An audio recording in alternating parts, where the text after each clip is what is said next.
Hello students, welcome back to the channel. आज बच्चों हमारा बेसिक अकाउंटिंग टर्म्स का लेक्चर नंबर 3 है। हमने इससे पहले लेक्चर नंबर 2 लायबिलिटीज को कवर किया था। आज हम लेक्चर नंबर 3 में बेसिक अकाउंटिंग टर्म्स के असेट्स को टारगेट करेंगे। उसमें हम जानेंगे फिक्स्ड असेट और फिक्टिशियस असेट्स के बारे में। ठीक है बच्चों, देखो इसको ना एक कहानी से, मतलब इसको आपको मैं एक सबसे अच्छे एग्जाम्पल से बताता हूं कि असेट्स आपके लिए क्या होते हैं। मान लो कि अगर आप बिजनेस करते हो, ठीक है, आप जो भी बिजनेस कर रहे हो, लेट्स से एक एग्जांपल ले लेते हैं कि आपका बिजनेस है, आपका क्लोथ का बिजनेस है, आपका कपड़ों का बिजनेस है। अब अगर आप कपड़ों का बिजनेस कर रहे हो, ठीक है, तो आपके पास ना बहुत सारे असेट्स होंगे, तभी आप उस कपड़े के बिजनेस को कर पाओगे। नहीं आया समझ? तो यहां पर समझो। मान लो कि आप बिजनेस कर रहे हो, आपके ऑफिस में एसी लगा हुआ है, वो भी आपके लिए एक असेट है। आपकी एक जो बिल्डिंग है ऑफिस की, वो भी आपके लिए एक असेट है। आपके ऑफिस में कुछ मशीन्स हैं, ठीक है, वो भी आपके लिए क्या है? एक असेट है। आपका भैया कोई ना कोई इस तरीके से मार्क होगा, लोगो होगा, वो भी आपके लिए एक असेट है। लेट्स से यहां पर देखो एक एग्जांपल, फार्मर है, फार्मर लैंड पर खेती कर रहा है, तो वो लैंड उसके लिए क्या है? असेट है। ये बुल्स उसकी फार्मिंग में हेल्प कर रहे हैं ना, तो ये भी इसके लिए क्या है? ये भी इसके लिए एक असेट है। कोई सॉफ्टवेयर, ठीक है, जिसके द्वारा आप काम कर रहे हो, वो भी चीज आपके लिए क्या है? असेट है। ये नीचे का एक एग्जांपल है, इसको हम बाद में देखेंगे, ठीक है। तो असेट्स क्या होती हैं? असेट वो सभी चीजें होती हैं, ठीक है ना। यानी कि अगर आप बिजनेस कर रहे हो, आपके बिजनेस में आपकी जगह पर जितनी भी चीजें हैं, चाहे वो मशीन्स हैं, चाहे वो आपके क्या नाम है, एसी है, ठीक है, आपके ऑफिस में जितनी भी सामान आपको आपके आसपास दिखेगा, या आपके घर में जो भी इस वक्त आपको आपके सामान आसपास दिख रहा है, जैसे फैन हो गया, लाइट हो गई, ठीक है, ये पैनल हो गया, ये सभी चीजें क्या होती हैं? ये सब चीजें उस एंटरप्राइज के लिए असेट्स होती हैं। क्लियर हो गया? समझ में आ गया? तो असेट्स क्या होती हैं? असेट वो प्रॉपर्टीज होती हैं, ठीक है, या वो सामान होता है जो किसी बिजनेस या किसी एंटरप्राइज के पास होता है। जब भी किसी बिजनेस, किसी एंटरप्राइज के पास कुछ चीजें होंगी, जैसे लैंड बिल्डिंग है, एसी है, ठीक है, मशीन्स हैं, तो ये सब चीजें उसके लिए क्या कहलाएंगी? ये सब चीजें उसके लिए असेट्स कहलाएंगी, ठीक है। ये these all things are known as assets. अब लेट्स से एक एग्जांपल ले लो कि मैं असेट्स की, असेट के अंदर मुझे क्या क्या देखने को मिलेगा। सबसे पहले असेट्स क्या होंगे भैया? इनकी फ्यूचर में ये मुझे क्या देंगे? Economic benefits. मैं कपड़ों का बिजनेस करता हूं, मान लो कि भैया मैं मेरी शॉप है, ठीक है, मैं कपड़ों का काम करता हूं। अब शॉप के अंदर क्या क्या चीजें होंगी? शॉप के अंदर मान लो कि भैया टेबल है, ठीक है, शॉप के अंदर मान लो एसी लगा हुआ है, ठीक है, शॉप के अंदर मान लो कि भैया मैंने सारा इंफ्रास्ट्रक्चर रखा हुआ है जो भी शॉप से रिलेटेड होता है, ठीक है, एटसेट्रा, ठीक है। तो वो सभी चीजें मेरे लिए क्या हैं? असेट्स हैं। वो सभी चीजें क्या है मेरे लिए? असेट्स हैं। अगर आप कहीं पर बिजनेस कर रहे हो, ठीक है, आपके मान लो कि आपके फादर बिजनेस कर रहे हैं, मोस्टली जितने भी कॉमर्स के बच्चे होते हैं, ठीक है, हम कॉमर्स के बच्चों का मेनली क्या रहता है? बिजनेस से रहता है, ठीक है ना, कि हमने बिजनेस करना है। अब मान लो कि आपके फैमिली में बहुत सारे लोग होंगे जो बिजनेस कर रहे होंगे। जहां पर वो बिजनेस कर रहे हैं, उनके बिजनेस में जितनी भी चीजें उनके पास मौजूद हैं, ठीक है, चाहे वो उनकी लैंड बिल्डिंग है, चाहे वो उनकी मशीन्स हैं, ठीक है, उसके अलावा भी बहुत सारी चीजें होती हैं, वो सभी चीजें उनके लिए क्या है? वो सभी चीजें उनके लिए एक उनका असेट है। तो असेट यानी कि जो हमें भविष्य में इकोनॉमिक बेनिफिट दे। अभी इसको हम समझेंगे, ठीक है भैया। असेट की कोई ना कोई वैल्यू, वो क्या होते हैं भैया? उनके साथ कोई ना कोई वैल्यू जुड़ी हुई होती है, ठीक है, वो कंपनी के इकोनॉमिक रिसोर्स होते हैं, इकोनॉमिक रिसोर्स, और उनका एक लाइफ भी होगा, ठीक है। कुछ का होगा मोर देन 1 ईयर, कुछ की होगी लेस देन 1 ईयर, ठीक है। अब ये सब चीजें जो मैंने अब ये सब चीजें जो मैंने लिखी है ना, जरा इसको समझते हैं। मैंने कहा कि भैया असेट्स क्या होते हैं? असेट वो प्रॉपर्टीज होती हैं, वो चीजें होती हैं जो किसी बिजनेस के पास, ठीक है, या किसी एंटिटी, बिजनेस, एंटरप्राइज, तीनों भी एक ही होते हैं, ठीक है ना। तो जो भी प्रॉपर्टीज उनके पास होती हैं, वो उनके लिए क्या होते हैं? असेट्स होते हैं। चाहे वो उनकी लैंड बिल्डिंग हो, चाहे वो उनके मशीनरी हो, ठीक है, चाहे वो उनका फर्नीचर हो, वो सभी चीजें उनके लिए क्या होती हैं? असेट्स होती हैं। अब मान लो कि मैं इस रूम में आपको पढ़ाई करा रहा हूं, मैं इस रूम में आपको पढ़ा रहा हूं, ठीक है, यहां पर मेरे लिए असेट क्या क्या चीजें हैं, लैपटॉप मेरे लिए असेट है, पैनल मेरे लिए असेट है, ठीक है, ये सामने जो कैमरा है ये मेरे लिए असेट है, ये सब चीजें मेरे लिए क्या है, असेट्स हैं, ठीक है ना।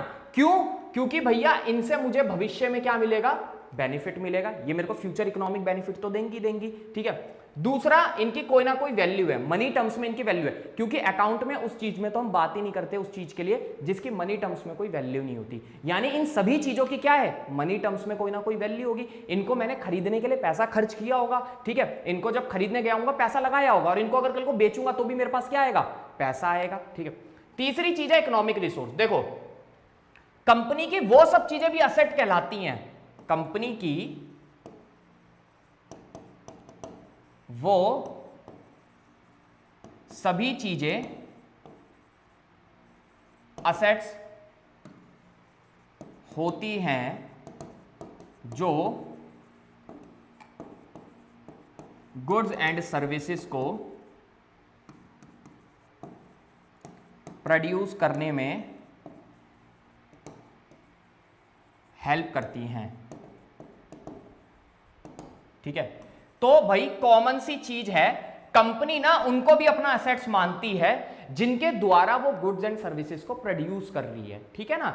तो भैया जो भी कंपनी के पास चीजें हैं जो गुड्स एंड सर्विसेज को प्रोड्यूस करने में हेल्प कर रही हैं, उन्हीं को वो क्या बोल देते हैं, इकोनॉमिक रिसोर्स। यानी कि कंपनी के जितने भी इकोनॉमिक रिसोर्स होते हैं वो भी क्या कहलाते हैं, वो भी असेट्स ही कहलाते हैं। इकोनॉमिक रिसोर्स का मतलब कंपनी में भैया वो सभी चीजें जो गुड्स एंड सर्विसेज को प्रोड्यूस करने में मदद कर रही हैं वो भी उनके लिए क्या है, असेट्स हैं। अब मान लो कि मैं यहाँ पे टीचिंग सर्विस प्रोड्यूस कर रहा हूं, अब मैंने आपसे कहा ना ये सब चीजें मेरे लिए असेट हैं, लैपटॉप है, ये पैनल है, ये कैमरा है, माइक है, सब चीजें मेरे लिए असेट है। क्यों? क्योंकि भाई इन्हीं के द्वारा मैं अपनी सर्विस को प्रोड्यूस कर पा रहा हूं, ठीक है। तो ये मेरे इकोनॉमिक रिसोर्स हैं, अगर ये नहीं होंगे तो मैं अपनी सर्विस को प्रोड्यूस नहीं कर पाऊंगा। तो ये मेरे बिजनेस के लिए इकोनॉमिक रिसोर्स हैं और इनको भी मैं क्या मानूंगा, इनको भी मैं असेट मानूंगा। इकोनॉमिक रिसोर्स बस मैंने क्यों कह रहा हूं, ये बस एक शब्द, मतलब इसको ना ये वर्ड जो है मैं इसका मतलब आपको समझा रहा हूं। इकोनॉमिक रिसोर्स उन चीजों को कहते हैं जो बिजनेस में गुड्स एंड सर्विसेज को प्रोड्यूस करने में मदद करते हैं और वो आपके लिए असेट्स ही होते हैं। बस अकाउंट में अभी डेफिनेशन में लिखा आएगा they are economic resource of the business, तो आप कंफ्यूज मत होना। Economic resource of the business यानी ये बिजनेस के लिए वो चीजें होती हैं जो गुड्स एंड सर्विसेज को प्रोड्यूस करने में मदद करती हैं, इसीलिए वहां पे इकोनॉमिक रिसोर्स लिखा हुआ है। आपके जो आप पढ़ोगे बुक में डेफिनेशन या जो मैं आपको दिखाऊंगा उसमें लिखा हुआ है they are the economic resource of the business. Economic resource यानी जो गुड्स एंड सर्विसेज को प्रोड्यूस करने में मदद करते हैं वो इकोनॉमिक रिसोर्स कहलाते हैं। समझ में आ गया? और उन्हें हम असेट में ही रखते हैं। क्लियर है? बस इतना ही है इसमें। अब उनकी लाइफ भी होती है। अब जैसे मान लो ये पैनल है, ये मेरे लिए एक असेट है, ठीक है, इसकी लाइफ मोर देन 1 ईयर ही होगी, कॉमन सी बात है, ठीक है। और कुछ ऐसे भी होते हैं जिनकी लाइफ क्या होती है, लेस देन 1 ईयर होती है, और इनसे मुझे क्या मिलेगा, फ्यूचर में मुझे बेनिफिट भी मिलेगा। तो बस असेट्स यही होते हैं। असेट यानी वो प्रॉपर्टी जो कि एक बिजनेस की होती है, मतलब वो उन्हीं चीजों को हम असेट कहेंगे जो किसकी है, जो बिजनेस की है, ठीक है। उसका मालिकाना हक किसके पास है, बिजनेस के पास है। तो वो सभी चीजें उस बिजनेस के लिए क्या है, असेट्स है। चाहे वो बिजनेस की मशीन्स हैं वो भी उसके लिए असेट कहलाएंगी, बिजनेस के अंदर फर्नीचर है वो भी असेट्स कहलाएंगे, बिजनेस की लैंड एंड बिल्डिंग है वो भी उसके लिए क्या कहलाएंगे, असेट कहलाएंगे, ठीक है। तो अब देखो यहां पर अगर आप किसी ऑफिस में काम कर रहे हो, एसी असेट है, आपके ऑफिस की बिल्डिंग आपके लिए असेट है, आपकी ऑफिस में जो मशीन्स हैं वो भी आपके लिए क्या है, असेट्स हैं, ठीक है। अब आपका भैया कोई लोगो है, ठीक है, कोई साइन है, ठीक है, वो भी आपके लिए असेट है। अब जैसे फार्मर है, फार्मर यहां पर काम कर रहा है, जिस लैंड पर काम कर रहा है वो असेट है, इनके द्वारा भैया काम कर रहा है, ये भी इसके लिए क्या है, एक तरीके से असेट है। अब देखो मैंने आपको बताया ना ये इकोनॉमिक रिसोर्स है, इनके द्वारा ही वो गुड्स को प्रोड्यूस कर पा रहा है, तो ये इसके बिजनेस के इकोनॉमिक रिसोर्स हैं। समझ में आ गया? और ये इनको क्या कहेगा, असेट ही कहेगा। तो बिजनेस में जो इकोनॉमिक रिसोर्स होते हैं जिनके द्वारा गुड्स एंड सर्विसेज आप प्रोड्यूस कर पा रहे हो उन्हीं को इकोनॉमिक रिसोर्स कह रहे हैं, तो वो भी आपके लिए क्या होते हैं, असेट ही होते हैं। समझ में आ रहा है? सॉफ्टवेयर, ठीक है, ये भी क्या होता है आपके लिए, एक असेट ही होता है। तो अब जरा यहां पे डेफिनेशन देख लेते हैं। असेट्स क्या होते हैं? असेट्स वो प्रॉपर्टीज होती हैं ओन्ड बाय एन एंटिटी और एंटरप्राइज। एंटिटी और एंटरप्राइज का मतलब यहां पे बिजनेस ही हो गया, ठीक है। बस अभी आप इतना समझ के चलो, ठीक है, कि भैया अगर बिजनेस के पास, ठीक है, जो भी प्रॉपर्टीज आप देख, सॉरी अगर नहीं, बिजनेस के पास जो भी प्रॉपर्टीज हैं, ठीक है, वो उसके लिए क्या है, असेट्स हैं। क्लियर हो गया? ठीक है, यहां पे लिखा हुआ ना, चाहे वो टेंजिबल भी हो सकते हैं और वो इंटेंजिबल भी हो सकते हैं। तो असेट्स क्या हैं? बिजनेस के पास जितनी भी प्रॉपर्टीज हैं, चाहे वो लैंड है, बिल्डिंग है, फर्नीचर है, ठीक है, मशीन्स हैं, तो ये सब चीजें उसके लिए क्या होंगी? असेट्स होंगी। They are the economic resource of the business. मैंने अभी आपको बताया ना डेफिनेशन में, economic resource of the business, यानी कि कुछ ऐसी भी सामान होते हैं बिजनेस के पास जिसके द्वारा वो अपने गुड्स एंड सर्विसेज को प्रोड्यूस करता है। तो ये बिजनेस के क्या है? इकोनॉमिक रिसोर्स है, जिसके द्वारा बिजनेस क्या कर रहा है? अपने गुड्स एंड सर्विसेज को प्रोड्यूस कर रहा है। तो बिजनेस उनको भी क्या मानेगा? अपना असेट ही मानेगा, ठीक है। अदर वर्ड्स में कहा जाए, assets help the firm to get economic benefits in the future. यही मैंने अभी लिखा था ना पीछे कि असेट्स क्या, ये असेट्स क्या करते हैं भाई? हेल्प करते हैं फ्यूचर में इकोनॉमिक बेनिफिट को पाने में, ठीक है ना। इनसे फ्यूचर में आपको क्या होता है? इकोनॉमिक बेनिफिट होता है फ्यूचर में भैया, ये आपको अच्छा खासा। अब एक बात बताओ भैया, ये है, ये मुझे क्या देगा भैया? मैंने इसे लगवा लिया, ठीक है, ये मेरा इकोनॉमिक रिसोर्स तो है ही, ठीक है। क्यों है मेरा इकोनॉमिक रिसोर्स? क्योंकि भैया इसके द्वारा मैं सर्विस को प्रोड्यूस करूंगा, ठीक है, तो मैं इसको असेट ही मानूंगा। फिर ये फ्यूचर में क्या करेगा भैया? जब आप देखोगे इसे, ठीक है, तो कल को मान लो कि मैं अगर ऑफलाइन में कोई बच्चा पढ़ा रहा हूं, तो वो मेरे को क्या देगा? फीस देगा, तो मुझे फ्यूचर में क्या मिलेगा? बेनिफिट मिलेगा भाई इससे। तो वो सभी चीजें असेट्स कहलाती हैं किसी भी बिजनेस के लिए, एंटिटी, एंटरप्राइज। अब देखो एग्जाम्पल्स हैं कुछ असेट्स के। एग्जाम्पल क्या है? लैंड एंड बिल्डिंग, ठीक है। अगर बिजनेस के पास कोई लैंड है, कोई बिल्डिंग है, वो भी उसके लिए असेट है, ठीक है, ये हमने पढ़ लिया। मशीनरी, ठीक है, बिजनेस के पास जितनी भी मशीन्स होंगी वो उसके लिए क्या होंगी? उसका असेट होंगी, ठीक है, क्योंकि ये बिजनेस की है, ठीक है। इसको ओन, इसका मालिकाना हक किसके पास है? इसका मालिकाना हक बिजनेस के पास है, ठीक है ना। तो असेट्स वही चीजें कहलाएंगी। कैश, बैंक बैलेंसेस, ठीक है, कैश भी आपके लिए क्या होता है? एक असेट होता है। बैंक बैलेंस भी आपके लिए क्या होता है? असेट होता है। अभी जब हम आगे जाएंगे ना, जब हम आगे के चैप्टर्स पढ़ेंगे, उसमें ये सब चीजें आपकी असेट में ही आएंगी। अब होता है ट्रेडमार्क, कॉपीराइट्स, ठीक है, गुडविल, ये सब चीजें आपके लिए क्या होती हैं? असेट्स होती हैं। ट्रेडमार्क अभी मैं आपको बता दूंगा, कॉपीराइट्स भी मैं आपको बता दूंगा, ठीक है, गुडविल भी मैं आपको बता दूंगा। ये सब चीजें आपके लिए असेट्स होते हैं। अब ये कुछ राइटर्स हैं आपकी बुक में ना, मतलब कुछ रिसर्चर्स हैं, उन्होंने ये डेफिनेशन दी हुई है, जैसे फिने एंड मिलर जी हैं, आर ब्रॉकिंगटन जी हैं, प्रोफेसर आर एन एंथनी जी हैं, ठीक है ना, तो इनको पढ़ लेना। असेट्स क्या होते हैं? ये फ्यूचर के इकोनॉमिक बेनिफिट्स, ठीक है, जो फ्यूचर में आपको क्या दे? इकोनॉमिक बेनिफिट दे, वो आप क्या मानोगे? उसे असेट ही मानोगे, ठीक है। राइट, ठीक है, विच आर ओन्ड और कंट्रोल्ड बाय एन ऑर्गेनाइजेशन, यानी ये असेट्स वही होंगे जो एक ऑर्गेनाइजेशन के हो। अब ऐसा नहीं है कि वो आपके नहीं है, किसी और के, और आप उसे बोल रहे हो कि वो आपके लिए असेट है, नहीं, वो आपकी ऑर्गेनाइजेशन के होने चाहिए, आपकी ऑर्गेनाइजेशन उसे कंट्रोल करती हुई होनी चाहिए, तभी आप उसको क्या कहोगे? असेट्स कहोगे, ठीक है, या कोई इंडिविजुअल, ठीक है। असेट्स वो प्रॉपर्टी और लीगल राइट होते हैं जो कि एक इंडिविजुअल या company to which money value can be attach. मैंने आपको बताया ना कि भैया इन सब के साथ क्या है? मनी वैल्यू अटैच है, तभी तो हम इसे अकाउंट्स में पढ़ रहे हैं। अगर मनी वैल्यू अटैच नहीं होती तो अकाउंट्स में हम इसे पढ़ते ही नहीं। कॉमन सी चीज है ये तो, ठीक है। लास्ट में, assets are valuable resource owned by a business which are acquired at a measurable money cost. ये वही है डेफिनेशन, बस वही अलग अलग रिसर्चर ने अपने अपने वर्ड्स में इसको लिख दिया है। आप अगर बुक में लिखते हो, वो सॉरी अपने आंसर शीट में कभी भी आ जाता है पेपर में, ठीक है, अगर रिसर्चर्स की लिख रहे हो, ठीक है, जो भी इनके राइटर हैं, तब तो आपको एग्जैक्ट यही लिखनी पड़ेगी, ठीक है। इनके नाम याद कर लेना। कई बार एमसीक्यू में क्वेश्चन आ जाता है कि ये इसके किसने, जो इसके राइटर हैं, कौन है इसके रिसर्चर, तो फिने एंड मिलर कर देना, आर ब्रॉकिंगटन, तो ये आप इस तरीके से, यानी कि ये आपको एग्जैक्ट याद होनी चाहिए, ठीक है ना, इसमें आप कोई चेंज नहीं कर सकते वर्ड्स में। लेकिन अगर आप ये वाली लिख रहे हो तो इसको तो अपने वर्ड्स में लिख सकते हो, कोई दिक्कत नहीं है, ठीक है। तो असेट्स आपको पता चल गया, जो भी एक ऑर्गेनाइजेशन की प्रॉपर्टीज होती हैं, ठीक है, वो असेट्स होती हैं। और असेट दोनों प्रकार के हो सकते हैं, टेंजिबल भी और इंटेंजिबल। टेंजिबल का मतलब यहां पर होता है विच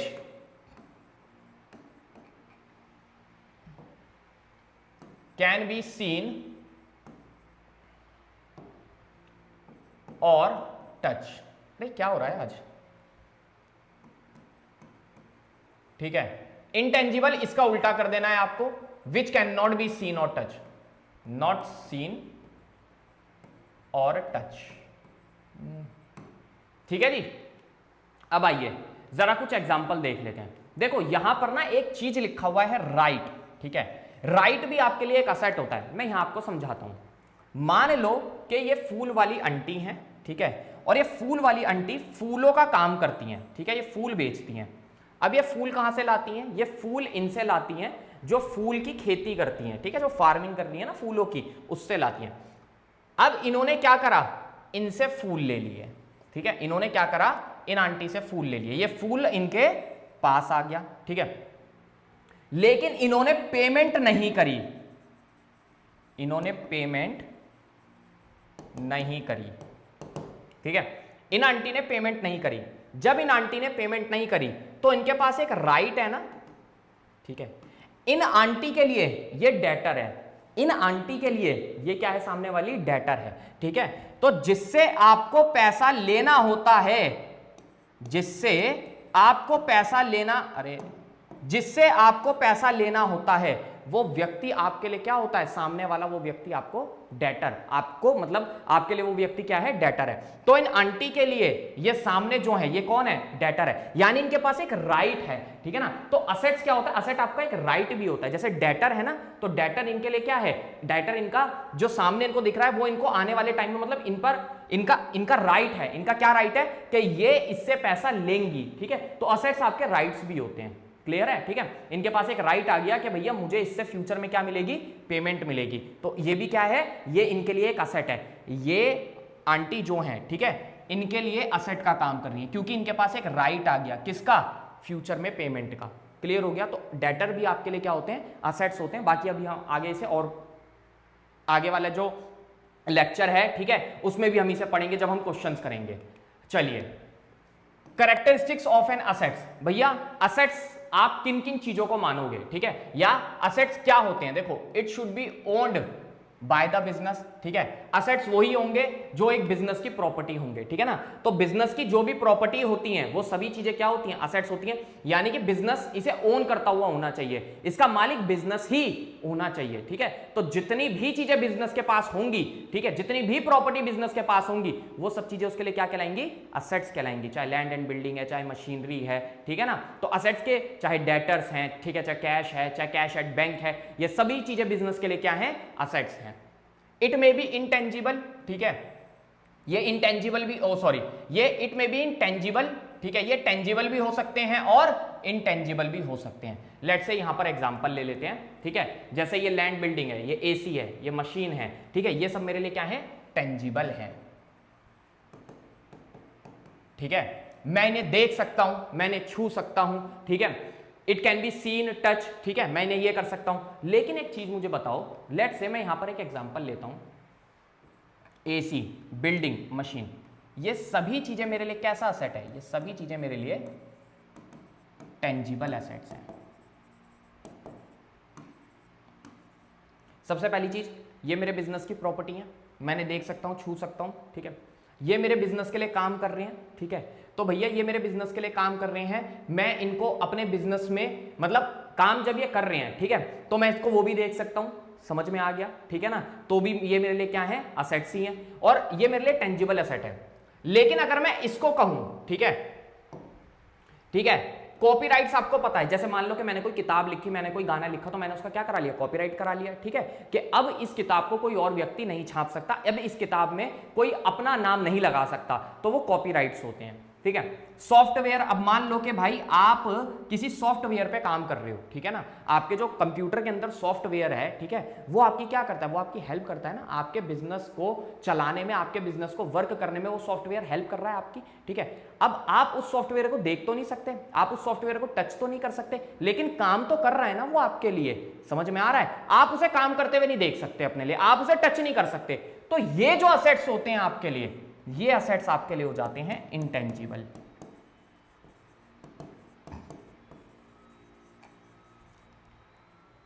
तो दो प्रकार के असेट हो गए, टेंजिबल और इंटेंजिबल। अब मान लो कि भैया ये लोगो है, ठीक है ना, आपको पता है ना कि भैया कई कंपनियों के पास क्या होता है, अपना अपना ट्रेडमार्क होता है, ठीक है, तो लोगो है। अब मान लो कि कई बार क्या होता है कि लोगों का जो भी ट्रेडमार्क होता है, जो जैसे मान लो कि नाइकी का लोगो होता है, एडिडास का लोगो होता है, आपने बहुत सारे प्यूमा का लोगो देखा होगा, ये भी क्या करते हैं, ये भी कंपनी के लिए काम करते हैं। कंपनी के लिए काम कैसे कर रहे हैं कि जैसे मान लो कि भाई इनकी वजह से भैया आपका प्रोडक्ट बिक रहा है मार्केट में, इनकी एक वैल्यू है, समझ में आ गया। अब ये काम तो आपके लिए कर रहे हैं, लेकिन क्या आप इनको देख सकते हो, क्या आप इनको टच कर सकते हो? मैं लोगो टच करने की बात नहीं कर रहा, नहीं, ठीक है, मैं इसकी वैल्यू की बात कर रहा हूं। जो इसकी वैल्यू है, जो ये मार्केट में आपके लिए काम कर रहे हैं, ना तो आप उसे देख सकते हो, ना तो आप उसको टच कर सकते हो। तो वो चीजें आपके लिए क्या हो जाती है, इंटेंजिबल एसेट हो जाती है, जिसको आप टच नहीं कर सकते, ठीक है, नॉट टच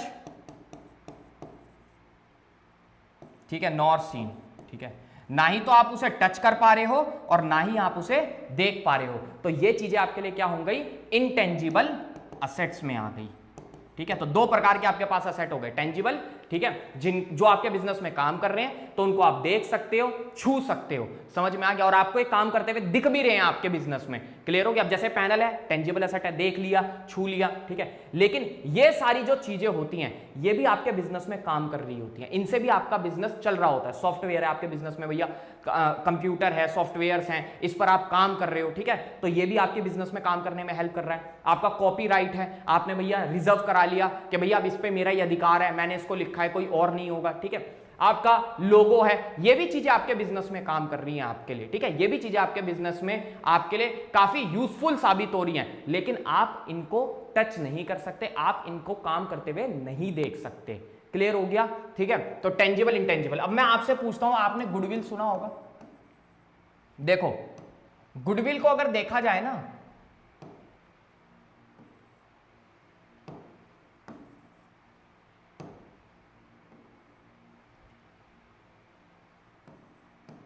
गुडविल, ठीक है, एक सेकंड रुको जरा,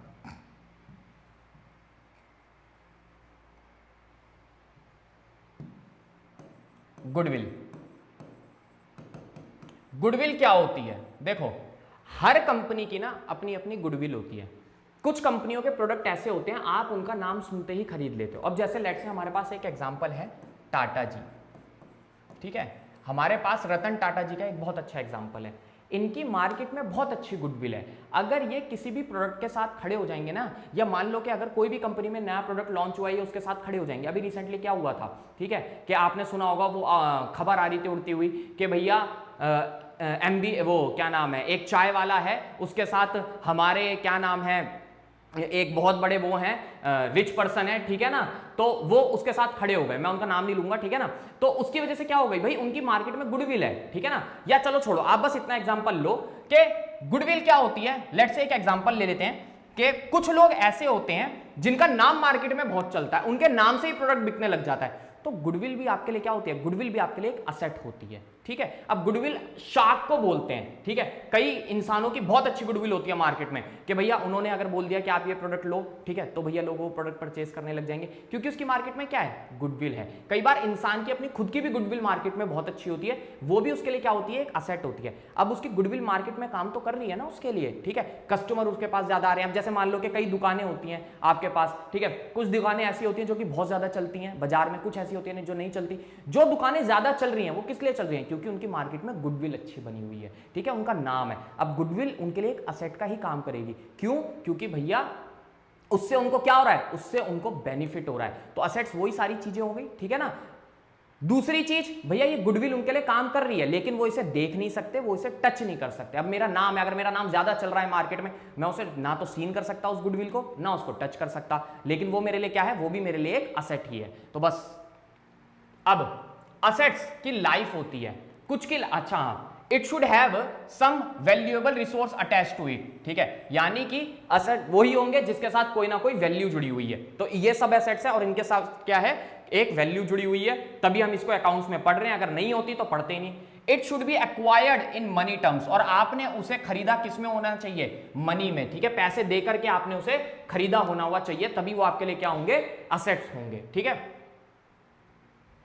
और असेट्स वो भी होते हैं मतलब जो आपके लिए वैल्यूएबल रिसोर्स है, मतलब यहां पे लिखा हुआ ना, it should have some valuable resource attached to it, ठीक है, तो ये असेट्स उनको मानोगे जिनके साथ क्या है, आपकी एक बहुत ही अच्छी, मतलब वो वैल्यूएबल रिसोर्स है, आपके बिजनेस में उसकी वैल्यू है, ठीक है ना। अगर वो नहीं होगा तो शायद आपका बिजनेस नहीं चल पाएगा, तो वो आपके लिए असेट है। क्लियर हो गया। अब असेट्स को क्लासिफाई करा गया नॉन करंट, करंट और फिक्टिशियस एसेट्स में। तो सबसे पहले समझ लेते हैं कि नॉन करंट कौन से होते हैं। देखो मैंने आपको बताया असेट्स में लाइफ के बारे में, कुछ की मोर देन 1 ईयर होती है और कुछ की लेस देन 1 ईयर होती है। जिन असेट्स की लाइफ मोर देन 1 ईयर होगी, ठीक है ना, वो असेट्स कौन से होंगे, नॉन करंट एसेट्स होंगे। जैसे मान लो कि भाई आपने अपने ऑफिस के अंदर बिल्डिंग को खरीदा, क्या बिल्डिंग 1 साल के लिए खरीदते हो, नहीं। एसी लगाया, एसी क्या 1 साल के लिए खरीदते हो, नहीं, 1 साल से ज्यादा के लिए ना, ये सब आपके लिए असेट है, बस इनको कैटेगराइज कर दिया गया है, एक नॉन करंट में और एक करंट में। जो आपके बिजनेस में 1 साल से ज्यादा रहेंगे वो आपके नॉन करंट एसेट, जो आपके बिजनेस में 1 साल से कम में रहेंगे वो आपके लिए क्या होंगे, करंट एसेट्स होंगे। ठीक है, अब देखो नॉन करंट एसेट्स कौन से होते हैं।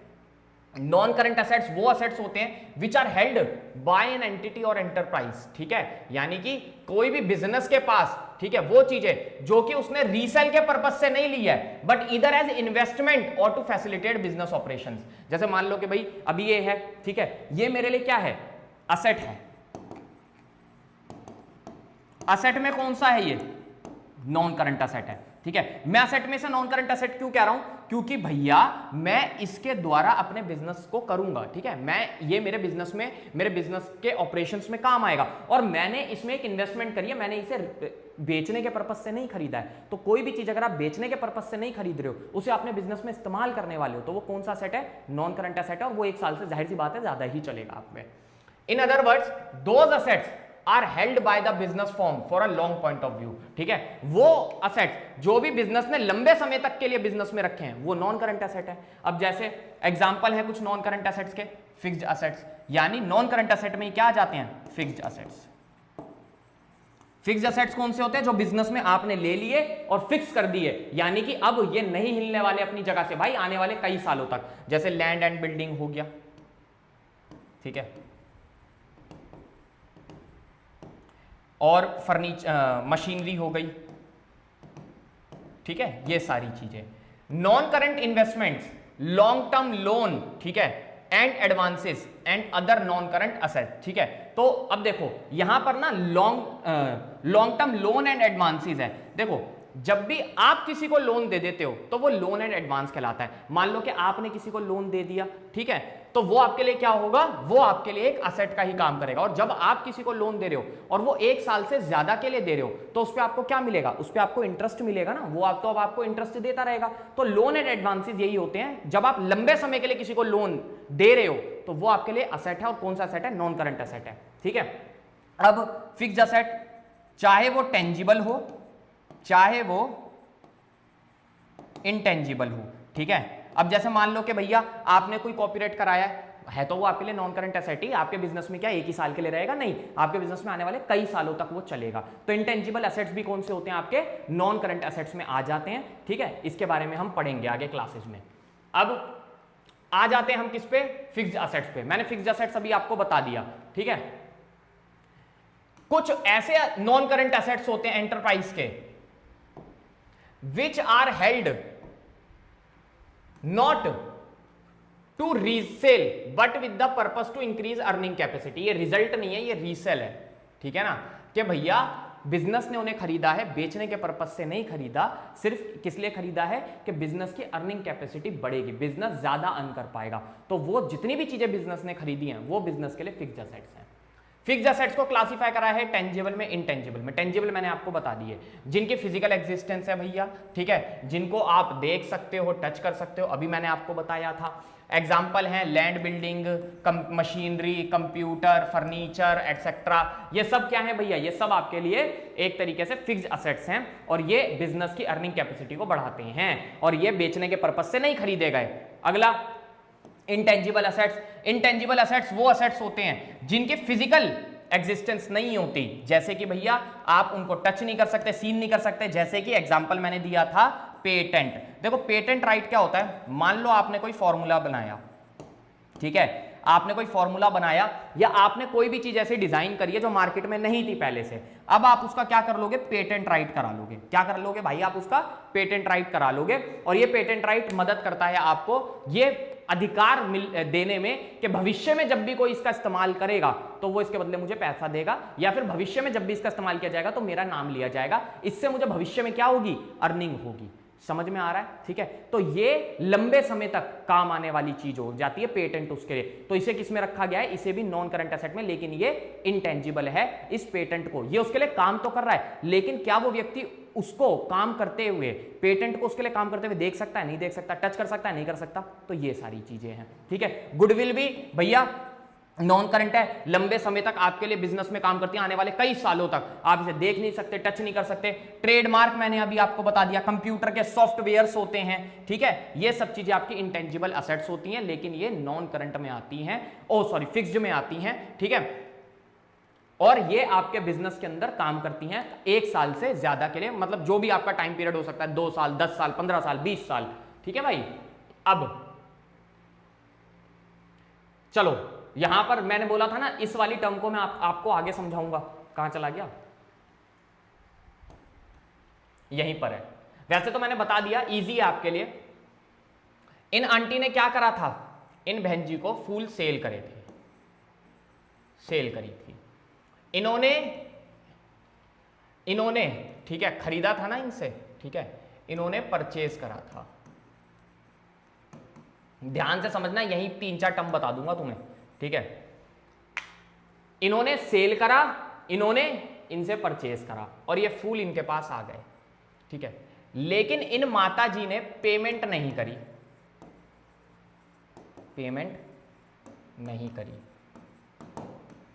ठीक है। जैसे मान लो कि भैया इसका नाम रख देते हैं गुड्डू, ठीक है, और ये है जो है इनको बोल देते हैं आंटी जी, प्यार से आंटी जी।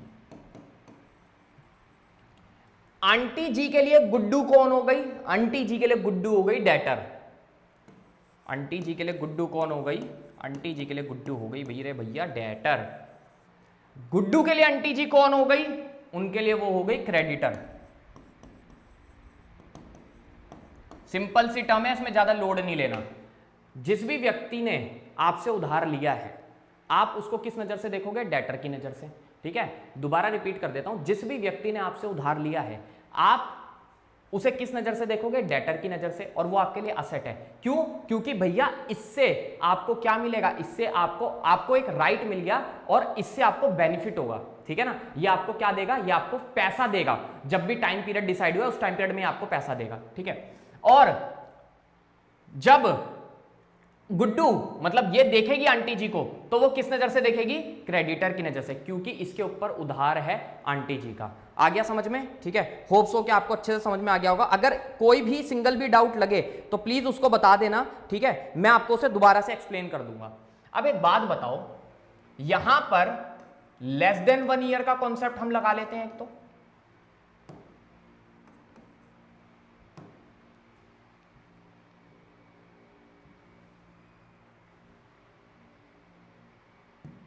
ठीक है, यहां पर लेस देन 1 ईयर। क्या लगता है कि आंटी जो पेमेंट करेगी, गुड्डू जो पेमेंट करेगी आंटी को, वो कितने टाइम में कर देगी, ठीक है, लेस देन 1 ईयर में पेमेंट कर देगी, ठीक है, या 1 साल से ज्यादा टाइम ले लेगी पेमेंट करने में,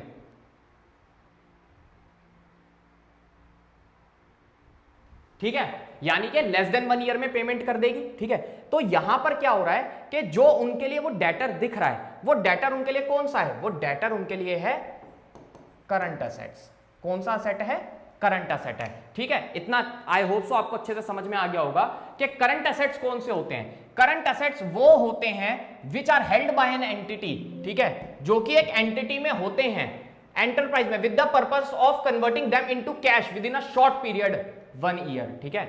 यानी कि आपके पास वो असेट्स जिनको आप 1 साल के अंदर अंदर किस में कन्वर्ट कर लोगे, कैश में कन्वर्ट कर लोगे, वो असेट आपके लिए क्या कहलाएंगे, वो सभी असेट्स आपके लिए करंट असेट्स कहलाएंगे। जैसे मान लो कि भैया मैं किसी चीज का बिजनेस कर रहा हूं, ठीक है, मैं मोबाइल फोन का बिजनेस कर रहा हूं, ठीक है, और मेरे पास जितने भी मोबाइल फोन इस वक्त पड़े हुए हैं, ठीक है, उनको मैं क्या बोलूंगा, करंट असेट, क्योंकि मैं 1 साल के अंदर अंदर ही उन्हें क्या कर लूंगा, कैश में कन्वर्ट कर लूंगा। तो वो सभी चीजें जो कि 1 साल के अंदर अंदर किस में कन्वर्ट हो जाती हैं, कैश में कन्वर्ट हो जाती हैं, ठीक है, तो वो क्या कहलाती हैं आपके लिए, करंट एसेट कहलाती हैं। यानी कि हमारा अकाउंटिंग पीरियड कितने का टाइम का होता है, अकाउंटिंग पीरियड 1 ईयर का होता है, ठीक है। अब आंटी जी के लिए गुड्डू भी करंट एसेट में क्यों आ रही है, क्योंकि गुड्डू जाहिर सी बात है आंटी जी को 1 साल से कम में ही पेमेंट कर देगी, यानी कि 1 महीना 2 महीना 1.5 महीने के अंदर ही पेमेंट कर देगी, तो 12 मंथ के अंदर ही पेमेंट कर रही है ना,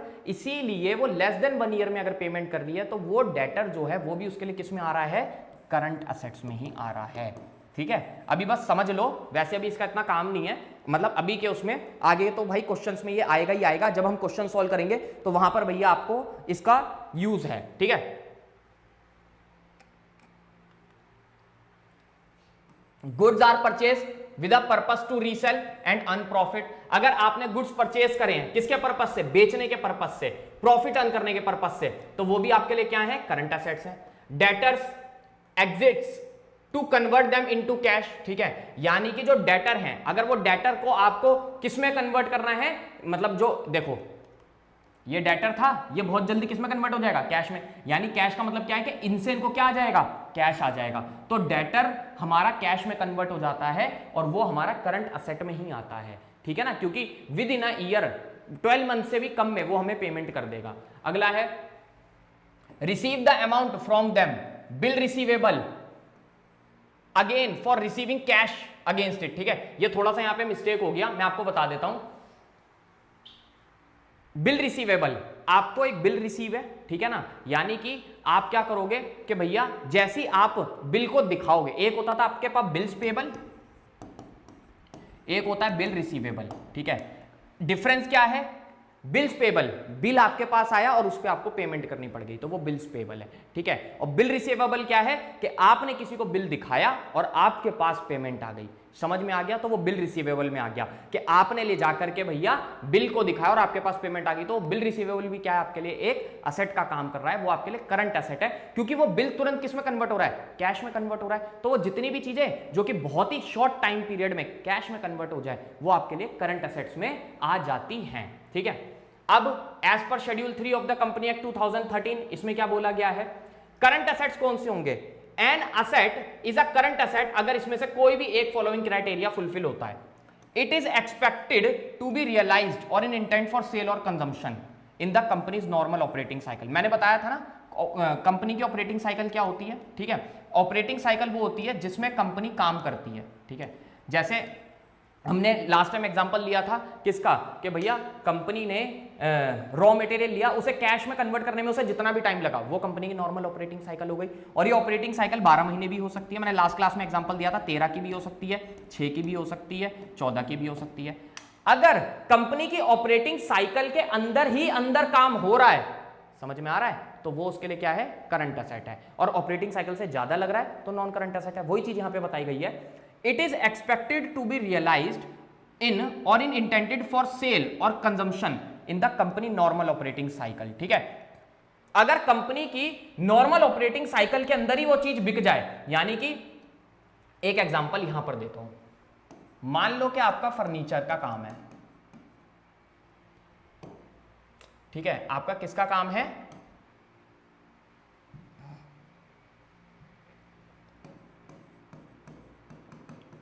फर्नीचर का काम है, ठीक है। आपने अपने पास फर्नीचर बना करके रखा हुआ है, ठीक है, आपने अपने पास फर्नीचर बना के रखा हुआ है। लेट्स से एग्जांपल ले लेते हैं, आपने 15,000 रुपए का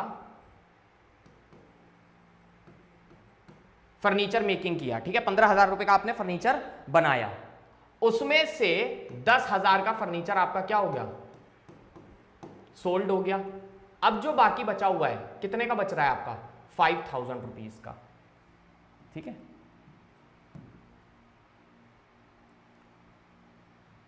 ठीक है, इसमें कितने का बच रहा है आपका, 5,000 रुपीज का। अब ये 5,000 रुपीज का जो फर्नीचर है, अगर आप इसको कंपनी की नॉर्मल ऑपरेटिंग साइकिल के अंदर अंदर ही कन्वर्ट कर लोगे, कैश में सेल कर दोगे, तो ये आपके लिए क्या हो जाएगा, ये आपके लिए करंट असेट है। ये आपके लिए क्या है, करंट असेट है।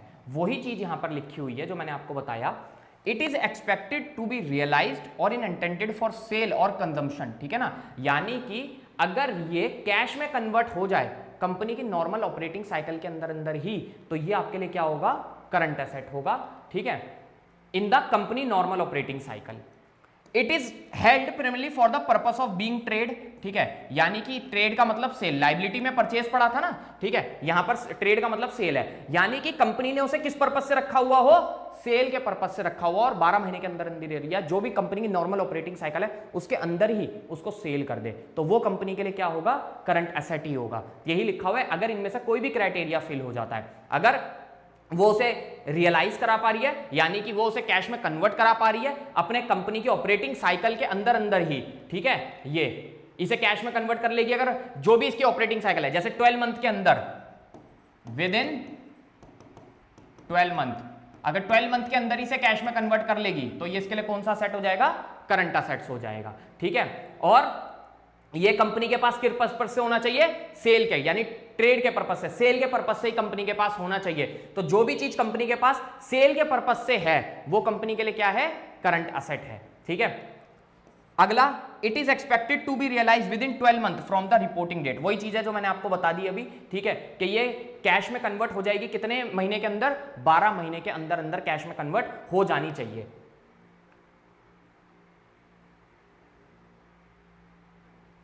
It is cash and cash equivalent. अब मान लो कि भैया ऐसा हो जाता है कि 5,000 का जो मेरा फर्नीचर था उसमें से मैंने 4 का बेच दिया और 1,000 का नहीं बिक पाया, ये 1,000 का मेरा क्या रह गया, अनसोल्ड रह गया। तो ये जो 1,000 रुपए का मेरा अनसोल्ड रह गया, अब ये क्या मेरे लिए करंट एसेट में आएगा, नहीं, इसको बेचने में, ठीक है, यानी कि इसको बेचने में जो 1,000 रुपए वाली, जो 1,000 रुपए की जो मेरी क्वांटिटी बची है, इसको बेचने में मुझे साल भर से ज्यादा का समय लग गया ना, ठीक है, मतलब टोटल जो 5,000 का सामान था उसमें से मैं एक साल में 4,000 का ही बेच पाया, 1,000 का तो नहीं बेच पाया, यानी जिसको बेचने में मुझे साल भर से ज्यादा का समय लग रहा है वो मेरे लिए क्या है, नॉन करंट असेट है। तो बस करंट असेट्स और नॉन करंट असेट आपका इतना ही होता है, बस आप इतना ही याद रखना कि जो भी अनसोल्ड रह गया वो आपके लिए क्या कहलाता है, स्टॉक कहलाता है, ठीक है। इसमें कंप्यूटर में दिक्कत आ रही है क्या, ठीक है, जो भी आपका अनसोल्ड रह गया वो आपके लिए क्या है, स्टॉक है, ठीक है। और ये किस में आ जाएगा भैया, आपका ये आपका आ जाएगा किसके अंदर, नॉन करंट एसेट्स के अंदर। वैसे आपका जो नहीं बिका, बस यहां पर उस सामान की बात करी जा रही है। अब बात करते हैं किसकी, फिक्टिशियस एसेट्स की, कि फिक्टिशियस एसेट्स या नॉमिनल एसेट्स कौन से होते हैं। फिक्टिशियस एसेट्स जो होते हैं, ठीक है, वो एसेट्स होते हैं, लेट्स से एक एग्जांपल देता हूं आपको, इजी अभी समझ में आ जाएगा एग्जांपल से, यही समझा देता हूं। मान लो कि आपको एक कंपनी खोलनी है। अब अगर आपको एक कंपनी ओपन करनी है तो कंपनी ओपन करने के लिए आपको बहुत सारे खर्चे करने पड़ते हैं, लाइसेंस का, डॉक्यूमेंटेशन का खर्चा करना पड़ेगा, ठीक है, और भी बहुत सारे आपको एक्सपेंसेस करने पड़ेंगे। तो अब हमने क्या करा, अभी बिजनेस ओपन तो नहीं हुआ, बिजनेस के अंदर हम उन्हीं ट्रांजैक्शन को करते हैं जो बिजनेस से रिलेटेड होते हैं, लेकिन ये जो मैं खर्चे कर रहा हूं, चाहे मैं लाइसेंस का खर्चा कर रहा हूं, चाहे मैं इसके अंदर डॉक्यूमेंटेशन का खर्चा कर रहा हूं, ये मेरे लिए कौन से एक्सपेंस हैं, ये मेरे लिए प्रिलिमिनरी एक्सपेंस है, ठीक है, ये मेरे लिए कौन से एक्सपेंस हैं, ये मेरे लिए प्रिलिमिनरी एक्सपेंस है। अच्छा, अब एक बात बताओ, इन खर्चों को अगर मैं नहीं करता तो क्या मेरा बिजनेस ओपन हो पाता। तो अब हमारे पास ना ये दिक्कत थी कि हम इन खर्चों को क्या बोलें, अभी हमारा बिजनेस ओपन तो नहीं हुआ, तो इन खर्चों को एक नाम तो देना पड़ेगा, लेकिन अगर ये एक्सपेंस मैं बोल दूंगा, ठीक है, तो भी दिक्कत है, क्योंकि ये मेरे लिए एक फायदे का ही काम कर रहे हैं। अगर मैं इनको नहीं करता तो मेरा बिजनेस भी नहीं ओपन होता, तो ये मैं क्या बोलूंगा, ये मेरे लिए है तो असेट्स ही, लेकिन ये मेरे कौन से असेट हैं, ये मेरे फिक्टिशियस असेट्स हैं। कौन से असेट है, फिक्टिशियस।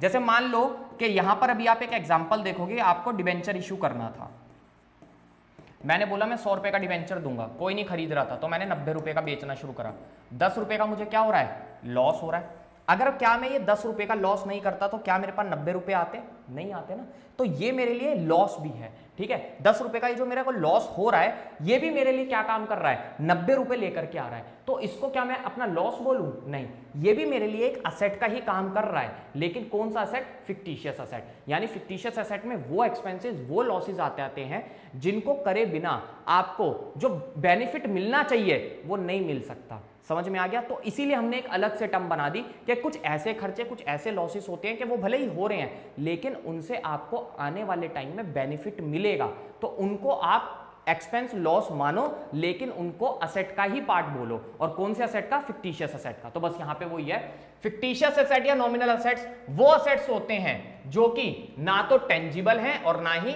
इंटेंजिबल हैं। ये वो लॉसेस है not return of in the year in which they are incurred but in more than one accounting period, ठीक है। यानी कि अब मान लो कि कंपनी में लाइसेंस डॉक्यूमेंटेशन करने में मुझे टोटल खर्चा आ गया 20,000 का,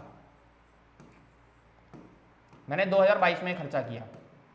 अब मैं अपने बिजनेस में अकाउंट में क्या ये खर्चा 2022 में दिखा दूंगा सेम ही ईयर के अंदर पूरा खर्चा? नहीं, मैं इसको क्या करूंगा, मैं इसको बांट दूंगा, ठीक है ना, कितने में, 1 2 3 4 5 में, 5 सालों में, ठीक है, सॉरी,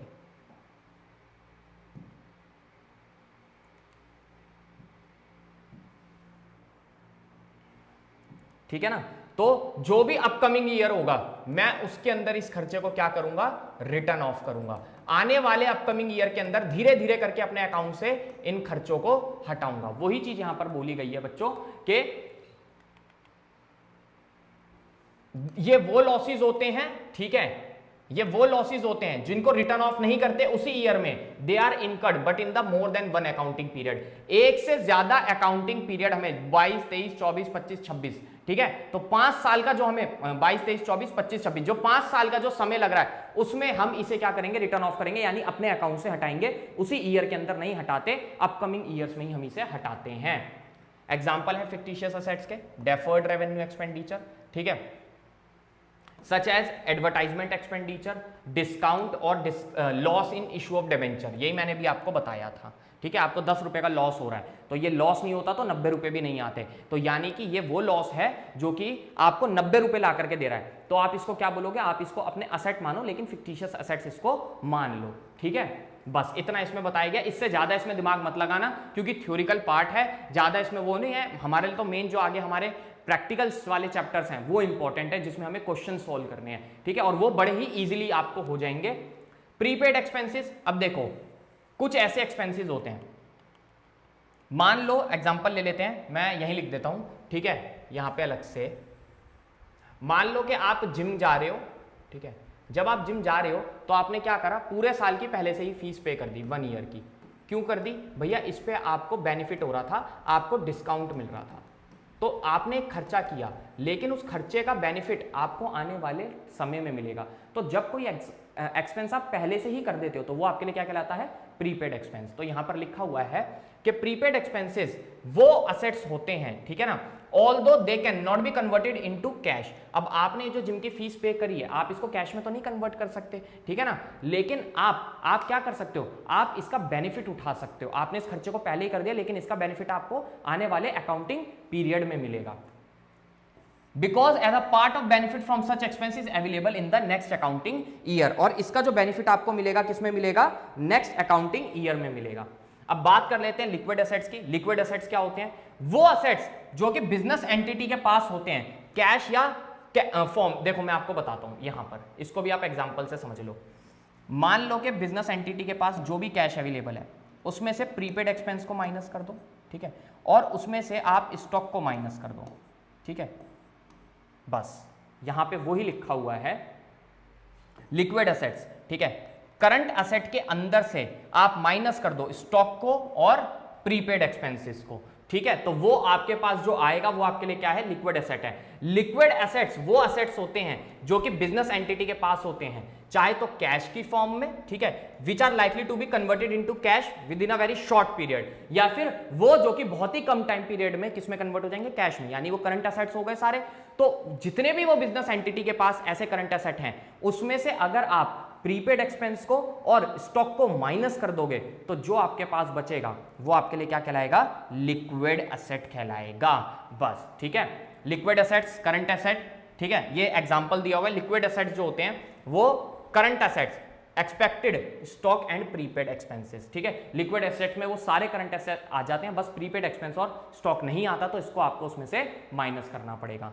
होप सो, ठीक है, कि चैप्टर में आपको कोई डाउट ना रहे लेक्चर नंबर 3 में। अगर तब भी कोई डाउट रह जाता है, आपको पता है, कमेंट कर देना, उसका डाउट क्लास ले लूंगा, अलग से दोबारा उस टॉपिक को समझा दूंगा। तब तक अच्छे से पढ़ाई करते रहो, वीडियो को लाइक करो, चैनल को सब्सक्राइब करो और अपने फ्रेंड्स के साथ भी शेयर कर दो। अब बस इसका 2 से 3 लेक्चर में इसको ओवर करने के बाद, सबसे पहले मैंने मीनिंग ऑफ अकाउंटिंग से पहले बेसिक अकाउंटिंग टर्म ही आपको पढ़ाया, उसके बाद हम मीनिंग ऑफ अकाउंटिंग करेंगे, फिर आपका 3rd चैप्टर, उसके बाद हम जल्द से जल्द कोशिश करेंगे अकाउंटिंग इक्वेशन और जर्नल्स को करने की।